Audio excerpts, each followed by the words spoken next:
Greetings and welcome, brave citizens of our new world. I am Toronto's greatest supervillain and evil genius, Dr. Wattbucks. What's going on? These were sent in by some of the people on Twitter when we were talking about our homogenized currency the other day. I thought it was pretty funny to show these up.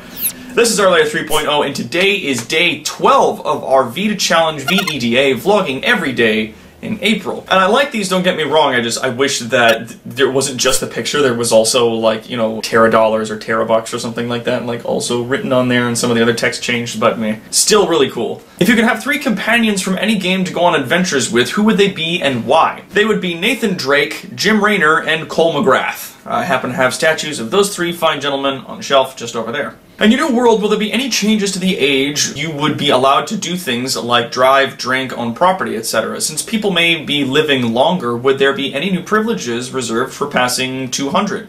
Would not aging affect retirement or education? I think there would be changes to the ages in which you can do stuff, because across the world, some places, for the ages for driving and drinking and owning property and all other manner of things are a little higher and a little lower depending on where you are. So I think that once the entire world is brought under one rule, we'll kind of homogenize that somewhere. We'll sit down with a council of people and kind of figure out exactly what would be a good age for certain things. The special privileges that we have for the elderly right now are mainly because they're like old and they're slow and they can't do certain things, so we give them special treatment because they've managed to survive to an age where they are slow and old. On the subject of retirement and education, here's the thing. If you, let's say you're in your mid-20s and I say you can't retire at 25, and you're 23 or something like that, most people would go, okay, whatever, I don't care. But after you get to 60 odd years and you start approaching retirement time, at that point most people go, okay, now I'm old and I'm tired and I don't have the energy that I used to and I want to just take it easy for the next little while. Imagine that when you got to that age, you were still a young, strapping person who was able to do all of the things you were able to do back when you were in your early 20s, except now you have this pension thing that's saved up that's like, hey, you have money for the next, geez, 20 years or something, from like 60 to 80 or whatever. Imagine just taking a vacation and going back to school or going traveling or any number of things that you wanted to do, but you could do it with the body and the energy of a younger person. I don't know anybody who isn't absolutely thrilled by that idea. So yeah, I would still have retirement, but it would be something like, you know, you take a little bit of money out of each paycheck and you put it towards like a government savings fund, and then that pays back to you over time when you retire, and then for 20 years you just take a break and then come back. Oh, there's multiple texts from the Henshin Belt. Who's your favorite YouTuber? Oh man, my favorite, like, I love a lot of different stuff that's going on. Like, I love Game Grumps, I love Node, Corridor Digital is a big thing for me. I'm subscribed to Markiplier, but I don't watch all of his videos. Zero Punctuation, Dan the Video Ninja, oh yeah, Philip DeFranco. But my #1 all-time favorite YouTuber would be Freddie Wong. He's definitely the biggest inspiration for me to start making short films here on YouTube, because he was just like a guy with some After Effects software, some nice, like a nice camera, and just wanted to make some fun videos about, you know, 3 people having a random shootout in an alleyway for almost no reason whatsoever. Like, he just wanted to do some cool camera angles and effects work just to try different things out.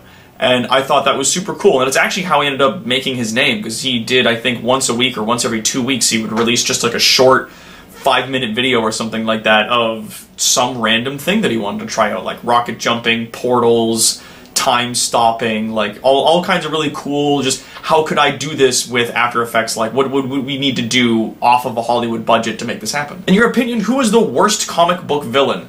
Oh god, the egg guy from Batman, I think. I can't remember his name. It's like Egghead, I think it's Egghead.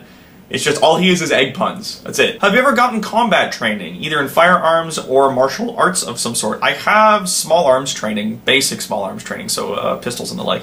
And I took judo when I was in high school. I always thought that if I ever got more spare time to myself now, I would get back into trying to do jujitsu.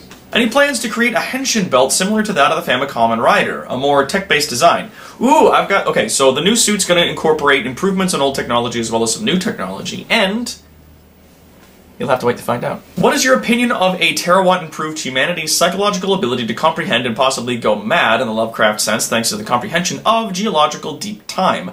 Most people understand time in a very shallow sense. Your improvement might drive them insane. Respond? Well, that's under the idea that human beings existing for a long period of time would drive them crazy, whereas I see a lot of people that survive long periods of time all the way into their 80s, and they're fine. And then there's lots of other people who are in their 20s that have gone insane. So I don't think it's necessarily time, but time and environmental input can definitely have an effect on that. So if you have to go through a lot of really hard things, or you have to witness a lot of really crazy things happening, that can definitely damage your psyche over time. So I'd say the longer that you are alive, then the higher chance you possess of that input finding you, I suppose. There's construction going on outside, sorry for the noise. Geological deep time, sorry, being a understanding of like how old the Earth is and stuff like that. And so you're asking if human beings live for a longer time, if they'll just go crazy by living for longer periods of time and having a greater scope of things. And then I don't think so. There's really only one way to find out. Does your takeover plan include strategic alliances? There's a whole lot of world to conquer. If I can avoid it, no. If I find other groups of people that are doing as good, if not better work than myself, then absolutely I would love to ally with myself with those people, or if not, just bring them into the fold, and then we'll all be part of the same organization trying to take over the world and make it a better place. But yeah, if I can avoid it, I don't want to compromise my ideals and my better world just to help me take a territory. You stated that you'll be using robots in law enforcement and the like, but where will humans fit into your governmental apparatus? That's the thing. Machines, I think, would be best suited for enforcement on the street level and whatnot, but I think humans still need to exist in certain cases with regards to judgment and management of people in general. So like your local mayor and council seats and stuff like that would still be people. But with the way the economy is going to shift and the way that the enforcement system is shifting, it gives those politicians different goals and different resources to work with. So I think that that will definitely work in their favor for going like, oh, I don't have to worry about street crime and stuff like that anymore. Cool. I don't have to worry about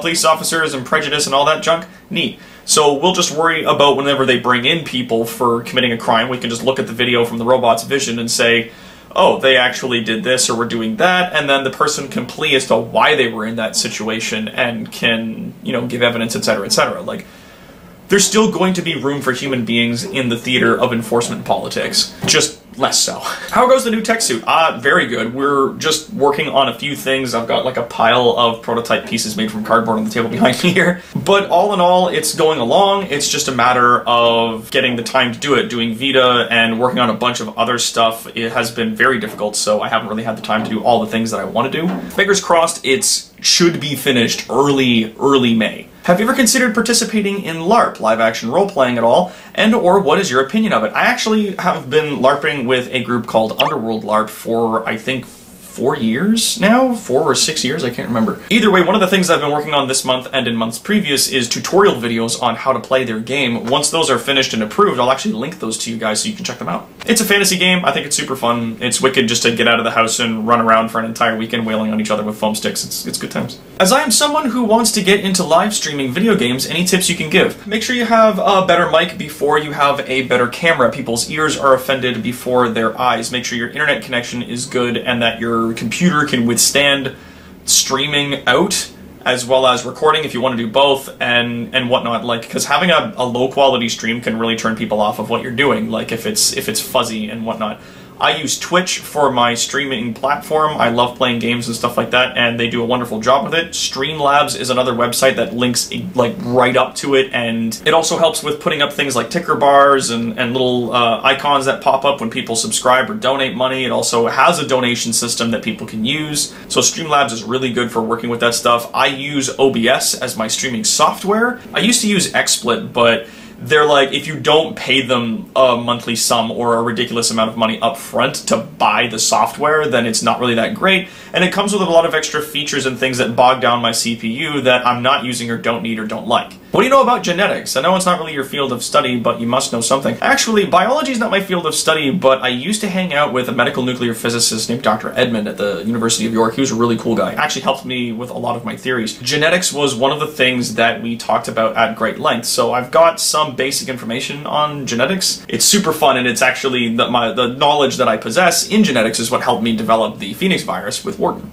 I see the ever-articulate Professor Hades is still alive. I will make a note of this and stay far away from him. If someone were to turn you into a gold statue, do you have a plan in place to reverse it? What? Turning into a gold statue, Garbolis, what the frig? I mean, I've got some plans to avoid stuff like that, to sort of get out of the way if someone shoots a beam at me and tries to turn me into a gold statue. I mean, I feel like that's something you can't come back from. It's like saying, do you have a plan to reverse getting shot in the chest. Oh no, wait, I did that. It's a bad example.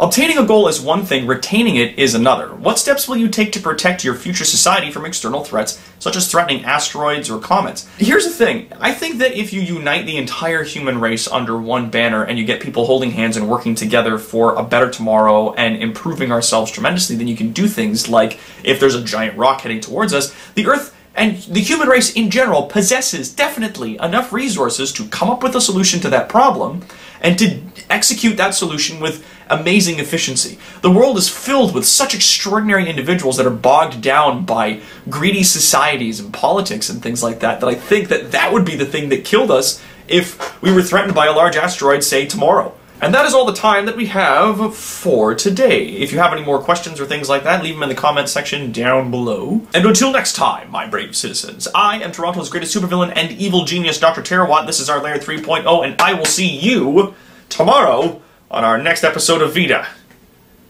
End of line.